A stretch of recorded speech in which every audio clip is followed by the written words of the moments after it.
So ngayong araw guys, nandito na naman ako sa night market para magmukbang ng mga street food. So yung una nga pala namin nakita dito itong balot. Masarap humigop nito lalo na kapag malamig. Yung ganitong balot nga pala dito guys ay 30 pesos. Ang swerte ko nga rin pala dahil yung nakuha ko dito ay masabaw. Ito na may iba ba? Uyak!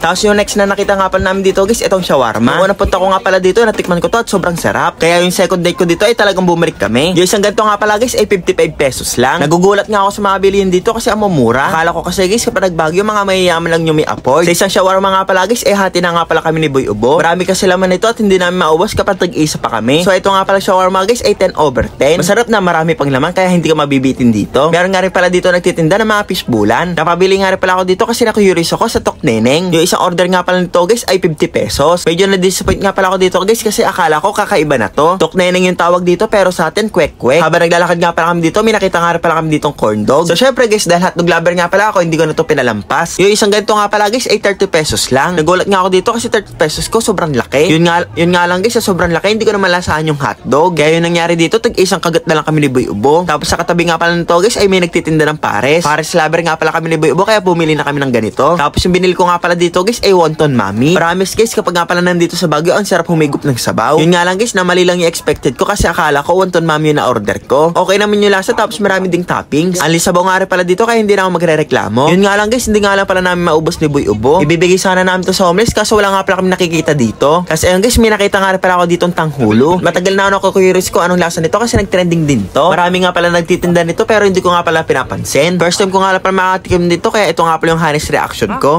Tigas pala nito. Lang yan, sir. Ganun sana ang texture niya. Ano kayo? Sarap ng candy. Ano kayo? Yes, ma'am. Ito? Sarap. Sarap. Natinik pa ako. Yes, yes. Arte? Ay mo, akin na lang. Sarap pala. Sarap nga.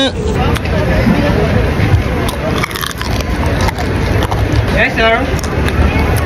Pagkatapos naman sa tanghulo, dito naman kami sa Ihawan. Marami silang tinda dito at marami ka rin pagpipilian. So yung mga pinagbibili nga pala namin dito ay tigi-tigisa lang. Kasi nga guys, titikim lang naman kami. May kamahalan lang yung isaw tsaka yung dugo kasi 20 pesos. Sa Laguna kasi guys, sa 20 pesos mo makakabili ka na ng 4. Yun nga lang guys, yung pag-iihaw nga pala nila dito ay gamit gasol. Kaya ayun, wala yung smoky flavor. Ganun pa naman yung mga gusto kong lasa. Pero yung plus points nga pala dito guys ay masarap yung sauce. So pagkakain nga pala namin ng inihaw, mapait na naman yung panlasa ko. Kaya bumili na naman ako dito ng tanghulo. Yun nga lang guys, yung binilan ko nga pala dito ay ibang tindahan. Ang una ko napansin dito ang sticky ng tanghulo. Kaya ayun, habang kumakain ako nito, sobrang dugyot ko. Kasi guys, yung pagkakaasukal niya dumidikit sa mga ngipin. Kaya kapag tinatanggol ko, may sumasamang tulo. So pagkatapos nga pala naman, bumili naman kami ng taho. Yung taho nga rin pala dito guys ay 50 pesos din. Sa mga mahilig nga pala sa arnibal, tamang-tama to sa inyo. Kalahating taho, kalahating arnibal. Gulat nga ako guys kasi sobrang daming nilagay. Yung arnibal kasi sa amin guys ay tinitipid. Kaya ayun, pagkahigop ko, tumaas yung blood sugar ko.